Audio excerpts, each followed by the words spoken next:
Hello बच्चों। तो fraction हमारा जो टॉपिक चल रहा था उसी के आगे हम लोग अभी जस्ट नेक्स्ट प्रीवियस वीडियो में हम लोगों ने समझा है कंपैरिजन।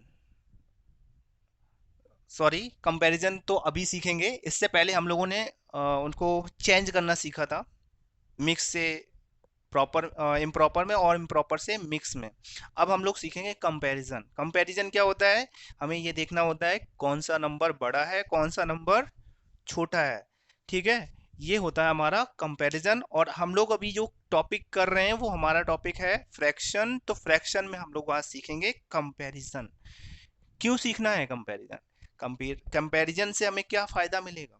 तो देखिए, कंपैरिजन से हमारे उस टाइप के क्वेश्चन क्लियर हो जाते हैं जब हमें पूछा जाता है दो फ्रैक्शंस देके कि बताइए इनमें से कौन सा फ्रैक्शन ग्रेटर है या लेस है। इस तरीके के क्वेश्चन हो जाएंगे। नेक्स्ट टाइप का जो क्वेश्चन पूछा जाता है जब आपसे अरेंजिंग करवाई जाएगी। अरेंजिंग क्या? असेंडिंग ऑर्डर और डिसेंडिंग ऑर्डर में। और किसको अरेंज करवाया जाएगा यहाँ पर? फ्रैक्शंस को। ठीक है, तो फ्रैक्शंस को अरेंज करवाया जाएगा तो हमें ये कंपैरिजन पता होना चाहिए। तो कंपैरिजन पता है तो आप अरेंज भी इजीली कर लेंगे।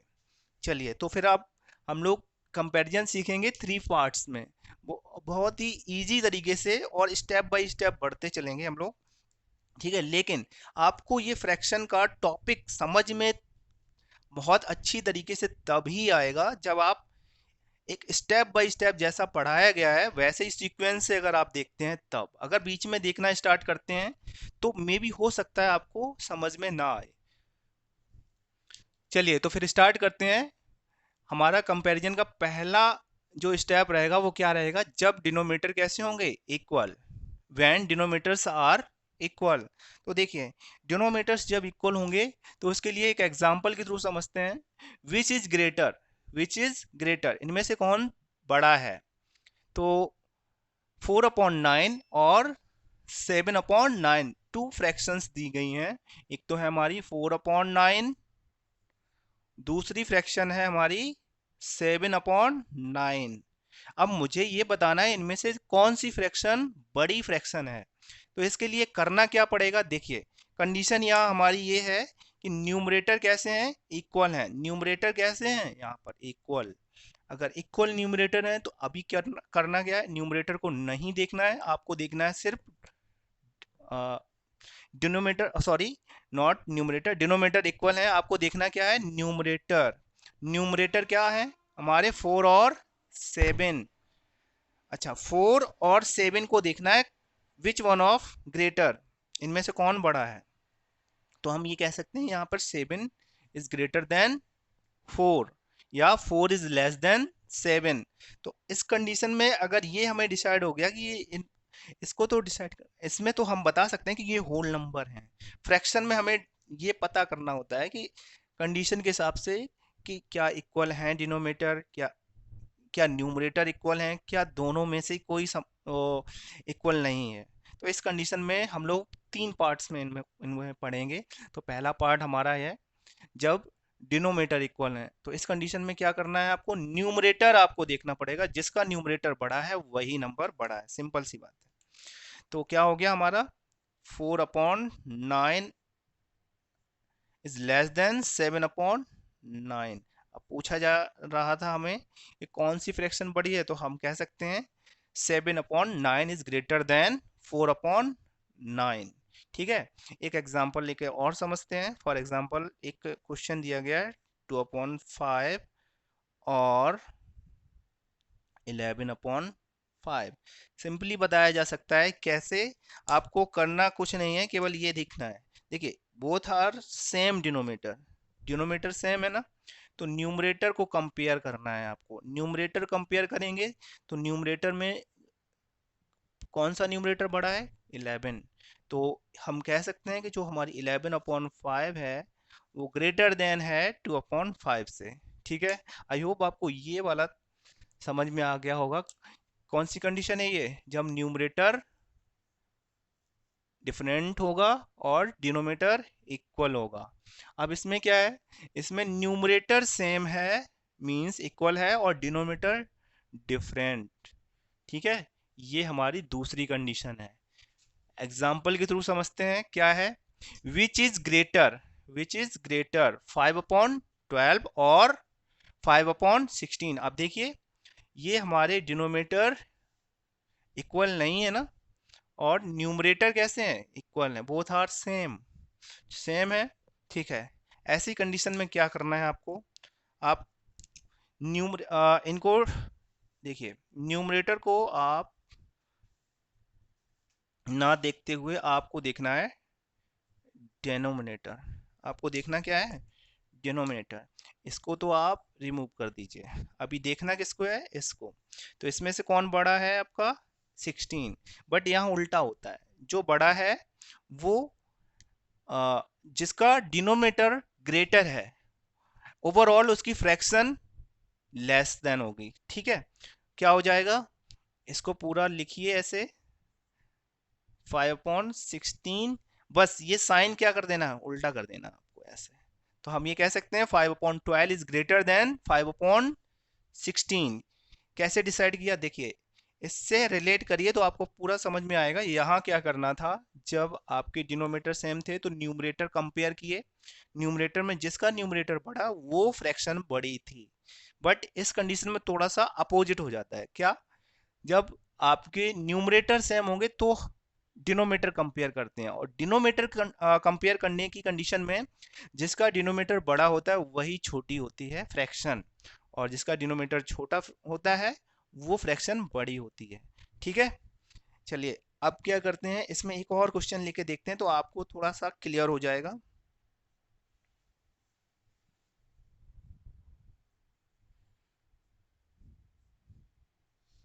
ये देखिए, ये है आपकी फ्रैक्शन। अभी क्या, देखिए न्यूमरेटर आर सेम, न्यूमरेटर दोनों ही सेम हैं। अब हमें कंपैरिजन करना है अकॉर्डिंग टू डिनोमिनेटर। तो डिनोमिनेटर में क्या है, 11 और 3। अब देखिए ऑब्वियस सी बात है, 11 बड़ा नंबर है ना। तो लेकिन अकॉर्डिंग टू फ्रैक्शन, हमारी फ्रैक्शन में क्या हो जाएगा, ये इसका मुंह इधर कर दो, आप उल्टा कर दो, लो ये हो गया हमारा 5/3। तो हम ये कह सकते हैं 5/3 इज ग्रेटर देन 5/11। ठीक है, आई होप आपको दो कंसेप्ट क्लियर हो गए होंगे। कब कब, जब डिनोमिनेटर इक्वल होगा, जब न्यूमरेटर इक्वल होगा। अब हम लोग समझते हैं तीसरी कंडीशन है हमारी, ना तो न्यूमरेटर इक्वल है ना ही डिनोमिनेटर इक्वल है। देखिए ये भी अलग है 3 और 7, और ये भी अलग है। ऐसी कंडीशन में क्या करेंगे हम, ऐसी कंडीशन में हमारे पास एक मेथड है एलसीएम। ठीक है, इसके थ्रू इसको सॉल्व करेंगे, और दूसरा मेथड है हमारा क्रॉस मल्टीप्लाई।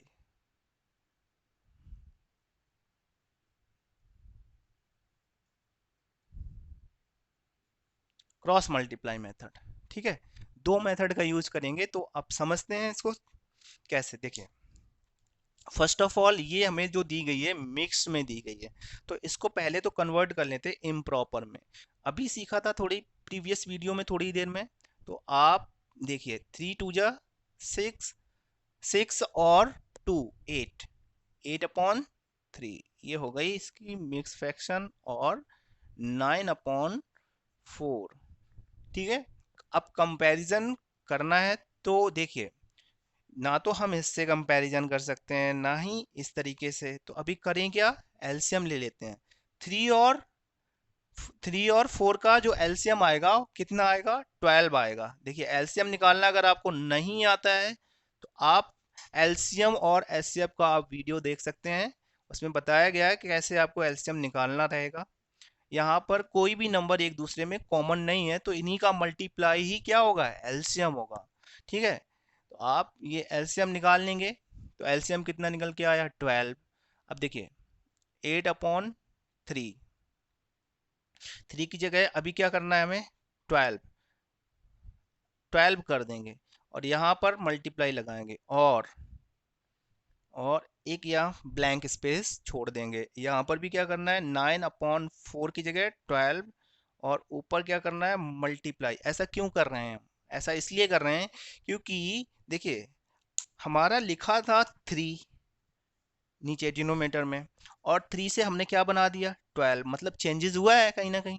अब 3 से 12 बना कैसे होगा, मींस 3 में क्या मल्टीप्लाई किया होगा हमने, 4 का मल्टीप्लाई किया होगा, ठीक है। या ऐसा भी कर सकते हैं, तो देखिए तो 4 का मल्टीप्लाई किया होगा ना, तभी तो 12 बनेगा। देखिए 3 4 जा 12, तो अगर जितना मल्टीप्लाई मैंने यहाँ नीचे किया उतना ही ऊपर मल्टीप्लाई करना पड़ेगा। इट मीन्स हमें यहाँ पर भी मल्टीप्लाई करना पड़ेगा। इसी कंडीशन को देखते हुए यहाँ पर देखिए 4 था ना, 4 में हमें क्या मल्टीप्लाई करना पड़े होगा, 3 मल्टीप्लाई करना पड़ा होगा, तभी तो 12 बनेगा। ठीक है, 4 से 12 बन कैसे गया, 3 मल्टीप्लाई करके। तो जो नीचे मल्टीप्लाई किया है वही मल्टीप्लाई हमें ऊपर करना पड़ेगा, यहाँ इट मीन्स हमें 3 का मल्टीप्लाई करना पड़ेगा। तो यहाँ क्या आएगा आपका, 8 4 जा 32 अपॉन 12, और ये कितना आ जाएगा 27/12। आपको देखो समझ में आ रहा होगा अभी क्या हो गया, यहाँ पे डिनोमिनेटर सेम हो गए, तो ये कंडीशन कौन सी बन गई, फर्स्ट कंडीशन बन गई ना। तो फर्स्ट कंडीशन के अकॉर्डिंग क्या होता है, न्यूमरेटर कंपेयर करने होते हैं। तो न्यूमरेटर क्या है हमारे पास, 32 और 27, कौन सा न्यूमरेटर पड़ा है, 32। तो हम ये कह सकते हैं 32/12 ग्रेटर होगी किससे, 27/12 से। अब थोड़ा सा रिवर्स मूड में जाते हैं। रिवर्स मूड मतलब देखिए 27/12 किसको शो कर रहा है, 9/4 को। ठीक है, 9/4 लिख दीजिए, क्योंकि आंसर आपको ये नहीं मिलेगा, आंसर तो आपको इसी में से निकालना पड़ेगा। और 32/12 किसको डिनोट कर रहा है, 8/3 को, 8/3 लिख दीजिए। It means 8/3 is greater than 9/4। ये हो गया हमारा एलसीएम मेथड। थोड़ा सा लॉन्ग लग रहा है ना, थोड़ा सा लेंदी लग रहा है, ठीक है। अब देखते हैं क्रॉस मल्टीप्लाई मेथड।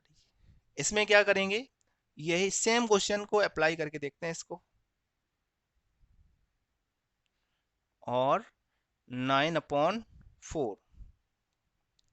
तो इस तरीके के क्वेश्चन में हमें क्या करना पड़ेगा, सबसे पहले इसको मिक्स को इम्प्रॉपर में चेंज करते हैं। तो क्या आया था 8/3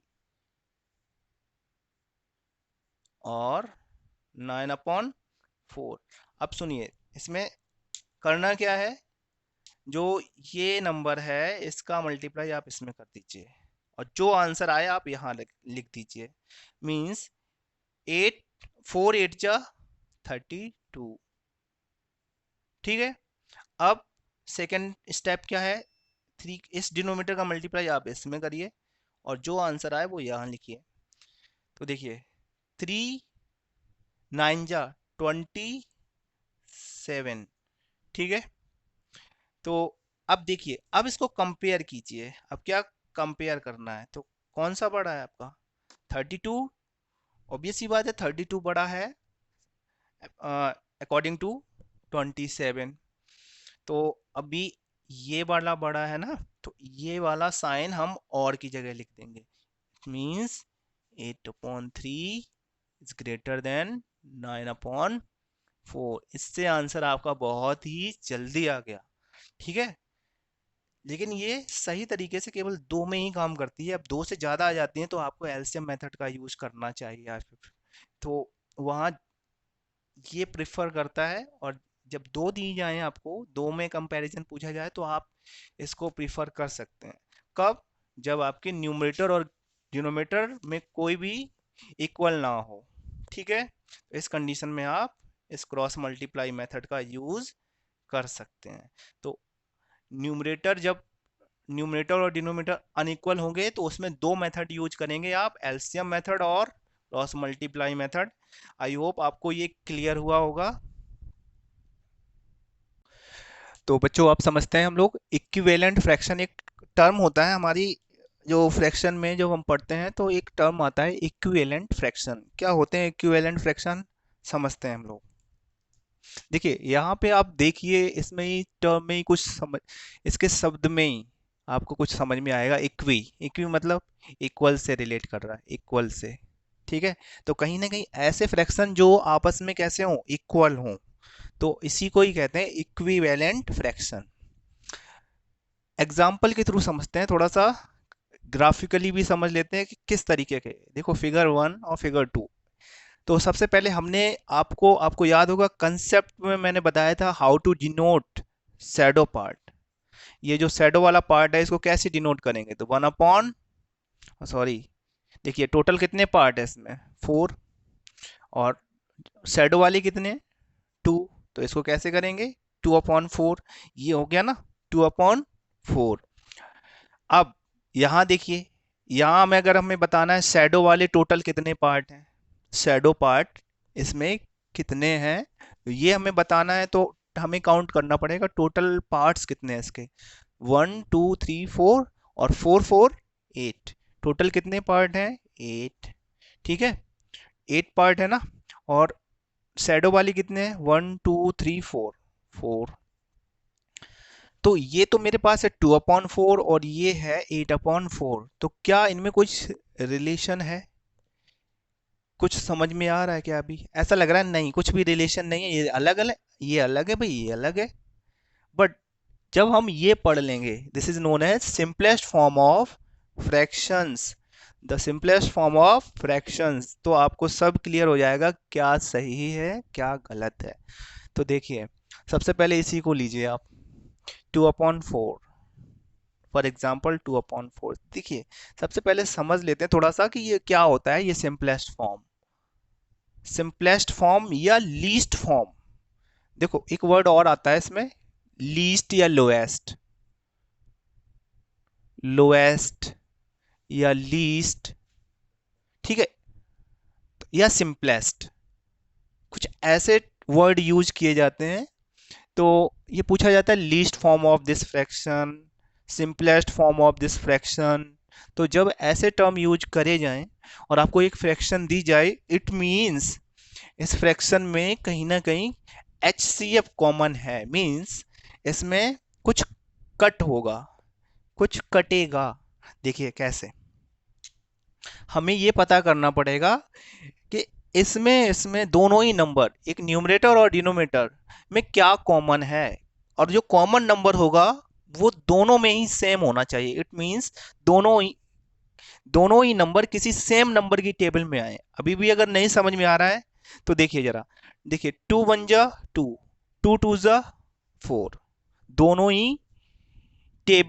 ही नंबर 2 की टेबल में आते हैं, 2 भी आता है और 4 भी आता है। तो 2 कितनी बार में आता है 1 टाइम में, और 4 कितने टाइम में आता है 2 टाइम में। तो मेरा जो ओरिजिनल फ्रैक्शन निकल के आएगा वो निकल के आएगा 1/2।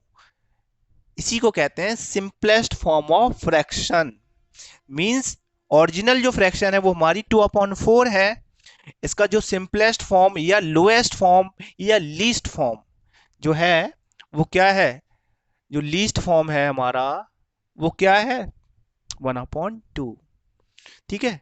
इसी तरीके से अगर मुझे ये निकालना हो 4/8, तो 4/8 का अगर मुझे पता करना है लोएस्ट फॉर्म क्या होगा, तो देखिए दोनों ही नंबर 4 के टेबल में आते हैं, और हमें ये भी पता है ये 2 से भी डिविजिबल है, तो हम चाहें तो 2 से डिविजिबल कर सकते हैं या एक बार में ही डिविजिबल कर सकते हैं। तो 4 1 जा 4 एंड 4 2 जा 8, इट मींस इसका भी आंसर क्या आया 1/2।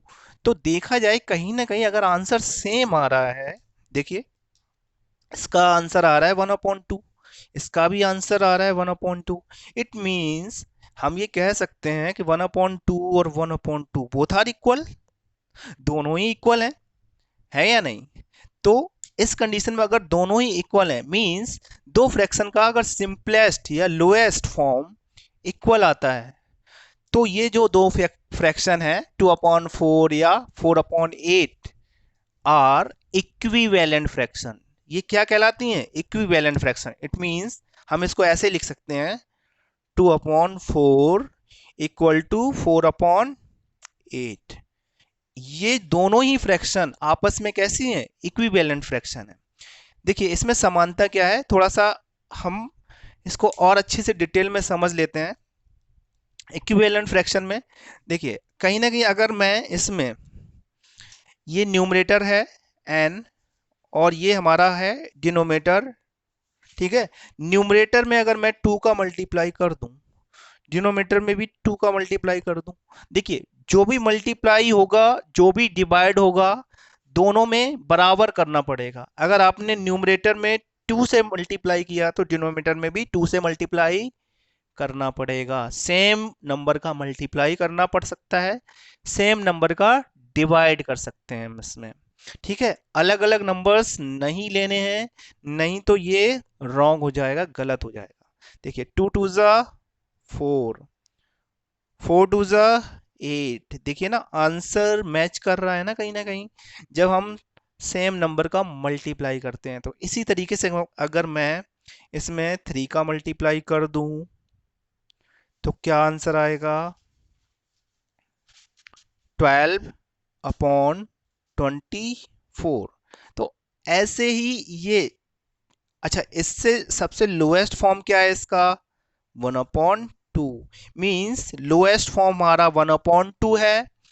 अब इसमें कोई होल नंबर का मल्टीप्लाई, कोई सा भी होल नंबर का मल्टीप्लाई आप न्यूमरेटर और डिनोमिनेटर में करेंगे, जो नया फ्रैक्शन बनेगा वो ओरिजिनल फ्रैक्शन का इक्विवेलेंट फ्रैक्शन कहलाता है। आई होप आपको ये टर्म क्लियर हुआ होगा कि इक्विवेलेंट फ्रैक्शन क्या होता है। देखिए, अगर आपको फिर से समझना है तो मैं एक बार एक और एग्जांपल लेके समझा देता हूं आपको इक्विवेलेंट फ्रैक्शन के लिए। जैसे फॉर एग्जांपल मैंने ये लिया 1/3। तो ये एक आपका ओरिजिनल सबसे लोएस्ट फॉर्म है फ्रैक्शन का, क्योंकि इससे ज्यादा सिंपलेस्ट फॉर्म नहीं होगा अभी। अगर मैं इसमें क्या करूं, 2 का मल्टीप्लाई कर दूं न्यूमरेटर में भी और डिनोमिनेटर में भी, तो मेरा आंसर जो नया आएगा वो क्या आएगा? 2/6 आएगा। क्लियर? 2/6 जो नया आंसर आया वो इस आंसर का, जो आपका ये ओरिजिनल है ये नंबर, और ये एक नया नंबर आया, इस नंबर का ये क्या आपस में, ये दोनों ही फ्रैक्शन आपस में क्या कहलाएंगी? इक्विवेलेंट फ्रैक्शन कहलाएंगी। ये क्या कहलाएंगी? Equivalent fraction. ये इक्विवेलेंट फ्रैक्शन कहलाएंगी आपस में, और ये दोनों ही बराबर होती हैं। देखो इक्वल लगा हुआ है ना। हाँ, तो 1/3 और 2/6 बोथ आर सेम। क्यों? क्योंकि मैं इसमें देखिए दोनों में क्या कॉमन है, यहाँ 2 और यहाँ 2, ये एक्स्ट्रा क्या है, यहाँ 2 कट कर दो आप इससे, तो सेम हो जाएगी। इसीलिए कहते हैं इक्विवेलेंट फ्रैक्शन सेम होती हैं। ठीक है, तो ऐसी इक्विवेलेंट फ्रैक्शन अनलिमिटेड निकाली जा सकती हैं, अनलिमिटेड। जैसे मल्टीपल्स आपने पढ़े हैं ना, इन्फानाइट तक होते हैं किसी भी नंबर के, इसी तरीके से इक्विवेलेंट फ्रैक्शन भी इन्फानाइट तक निकाली जा सकती हैं। तो इसके लिए इक्विवेलेंट फ्रैक्शन निकालने के लिए या पहचानने के लिए कुछ रूल होते हैं। वो क्या? पहला रूल है, सबसे पहले आपको क्या करना पड़ेगा, जैसे अगर मुझे पता करना है कि 1/3 और 2/6 इक्विवेलेंट फ्रैक्शन है या नहीं, तो आपको सिंपल करना है, एक रूल अप्लाई करना है, क्रॉस मल्टीप्लाई कर दीजिए आप। क्या कर दीजिए? Cross multiply. तो 6 का मल्टीप्लाई 1 में किया, आंसर आया 6, और 3 का मल्टीप्लाई जब 2 में किया तो आंसर आया 6। अगर इस क्रॉस मल्टीप्लाई से आंसर सेम आता है, बोथ साइड सेम आंसर आता है, तो समझ जाओ ये फ्रैक्शन इक्विवेलेंट फ्रैक्शन है। ठीक है, इनका जो क्वेश्चंस बनता है आपको आइडेंटिफाई करनी पड़ती हैं, या फिर आपको क्वेश्चन कुछ ऐसा बना के दिया जाएगा। देखिए क्वेश्चन में के कई तरीके होते हैं बनाने के, मैं एक आपको एग्जांपल बताता हूँ। इस तरीके के क्वेश्चन भी पूछे जाते हैं आपसे।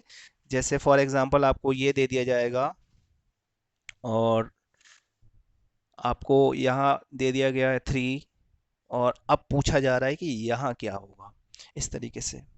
ठीक है, तो ये इस टाइप के जो क्वेश्चन बनेंगे ना, ये आपके इसी टॉपिक से बनते हैं, इक्विवेलेंट फ्रैक्शन से। तो इसमें करना कुछ भी नहीं है। देखिए आपको बस इतना पता करना है, ये 1 से 3 तक जा रहा है, 1 से 3 तक जा रहा है, तो इसमें क्या करना पड़ा होगा, मल्टीप्लाई या डिवाइड? तो भाई ऑब्वियस सी बात है, 1 मतलब छोटा नंबर है, और 3 तक जा रहा है मीन्स बड़ा हुआ ना, नंबर इंक्रीज हुआ है, इंक्रीज हुआ है तो मल्टीप्लाई हुआ होगा कितने का? 3 का। अब भाई 3 का मल्टीप्लाई अगर ऊपर किया है तो नीचे भी 3 का मल्टीप्लाई करना पड़ेगा, नहीं तो ये बुरा मान जाएंगे। ये कहेंगे 3 इनके पास तो आ गया बट मेरे पास नहीं आया, क्यों नहीं आया?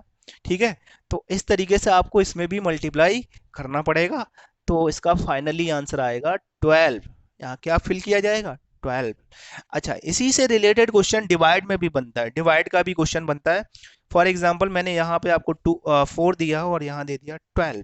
ठीक है, और इक्विवेलेंट मुझे निकालना है और मैंने यहाँ दे दिया आपको 2। अब मुझे बताइए कि यहाँ क्या फिल करना है नीचे। ठीक है, तो इस कंडीशन में अभी क्या करना है, देखिए नंबर पहले क्या था, बड़ा नंबर था, अभी क्या हो गया, छोटा नंबर। तो हमें कैसे पता चलता है कि मल्टीप्लाई करना है या डिवाइड? तो आपको ये आइडेंटिफाई करना पड़ेगा कि पहले नंबर छोटा नंबर था या बड़ा नंबर था। देखिए बड़े नंबर से छोटा नंबर हो रहा है तो मीन्स डिवाइड हो रहा है, और अगर छोटे नंबर से बड़े नंबर में कन्वर्ट हो रहा है मीन्स मल्टीप्लाई हो रहा है। तो इसमें अगर हम मैं डिवाइड कर दूं, कितने का डिवाइड करूं कि 2 आए, तो 2 का डिवाइड कर दीजिए। अगर 2 का डिवाइड अगर आपने ऊपर किया है मींस न्यूमरेटर में किया है, तो आपको सेम काम नीचे भी करना पड़ेगा डिनोमिनेटर में। ठीक है, तो आंसर क्या आएगा हमारा 6। ये तो यहाँ क्या फिल किया जाएगा 6। तो इस टाइप के क्वेश्चन बहुत पूछे जाते हैं आपको किसमें, इक्विवेलेंट फ्रैक्शन में। और सिंपलेस्ट फॉर्म तो बहुत ही काम का है, और आपको बड़े बड़े क्वेश्चंस मिलते हैं इससे रिलेटेड। जैसे फॉर एग्जांपल मैं आपको देखो बताऊं, तो ऐसा क्वेश्चन भी दिया जाएगा जैसे ये, और लिख दिया मैंने 24। बताइए इसका सिंपलेस्ट फॉर्म क्या होगा? तो जब अब आपको कुछ भी समझ ना आए कि सिंपलेस्ट फॉर्म मैं कैसे निकालूं, मुझे नहीं समझ में आ रहा है कि इसकी टेबल में दोनों नंबर आएंगे, तो मैं आपको सबसे बेस्ट तरीका बताता हूँ इस सिंपलेस्ट फॉर्म निकालने का। वो क्या होता है, आपको प्राइम फैक्टर तो आते ही है ना, प्राइम फैक्टर करना सीखा है ना आपने प्रीवियस क्लास में। तो देखिए 20 के आप करिए प्राइम फैक्टर। तो 20 के जैसे ही आप प्राइम फैक्टर करेंगे तो सबसे पहले 2 से डिवाइड करिए, अगेन 2, और 5। तो इसका प्राइम फैक्टर मैंने 20 के जो निकाले 2 × 2 × 5 निकल के आए। ठीक है, इसी तरीके से 24 के निकाल लीजिए प्राइम फैक्टर। अच्छा 24 के प्राइम फैक्टर क्या होंगे, देखिए 24 2 से डिविजिबल होगा 12, अगेन 2 से डिविजिबल होगा 6, अगेन 2, 3 एंड 3, ये हो गए।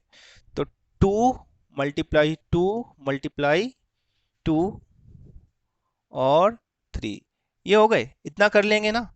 देखिए ये आपकी प्रीवियस क्लास में ही मैंने आपको बताए थे, ये होते हैं हमारे प्राइम फैक्टर्स। जब आपको एलसीएम और एचसीएफ पढ़ाया था ना, तो आपको प्राइम फैक्टर मैंने निकालने बताए थे। अभी करना क्या है, इसका सिंपलेस्ट फॉर्म निकालने के लिए सिंपल क्या करना है, जो आपको कॉमन नजर आ रहा है उसको कर दीजिए कट। तो कॉमन हमें 2 इधर भी 2 और 2 ये कॉमन नजर आ रहे थे। अब जो भी कॉमन नहीं है उसका कर दीजिए मल्टीप्लाई। तो मैंने 5 का मल्टीप्लाई, अब यहाँ देखिए कुछ कट गया ना, ये तो कट के क्या आया 1, तो 1 में करने से क्या आना है 5 ही आना है। इधर भी देखिए 1 1 2 एंड 3 बचा हुआ है। तो देखिए 1 का मल्टीप्लाई 1 में किया 1 आया, फिर 2 में किया तो 2, और 2 3 जा 6। तो फाइनली इसका जो लोएस्ट फॉर्म या लीस्ट फॉर्म या फिर सिंपलेस्ट फॉर्म है वो क्या आएगा 5/6। तो इस तरीके से आपका जो इक्विवेलेंट फ्रैक्शन एक टर्म होता है और एक सिंपलेस्ट फॉर्म। तो सिंपलेस्ट फॉर्म और इक्विवेलेंट फ्रैक्शंस क्या होती हैं, आई होप आपको ये क्लियर हो गया होगा। और इससे पहले हम लोगों ने सीखा था कंपैरिजन, कंपैरिजन ऑफ फ्रैक्शन। तो ये यहां तक आपका आज क्लियर हो गया। अब मिलते हैं हम लोग नेक्स्ट वीडियो में। धन्यवाद।